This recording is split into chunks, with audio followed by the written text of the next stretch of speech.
Кровеносная система у рыб. В почках селезенки происходит кровообращение. Сосуды, приносящие кровь в сердце, называются венами, а уносящие артериями. У рыб сердце двухкамерное. Находится передняя часть тела, несколько позади от жабер.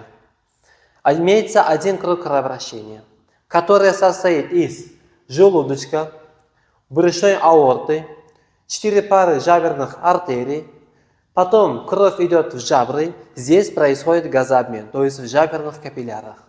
Затем образовавшаяся артериальная кровь идет по спинному аорту, затем они поступают в ткани органы, там происходит газообмен. Дальше образуется тоже венозная кровь, имеется сердечная вена, поступает в предсердие и оттуда в желудочек.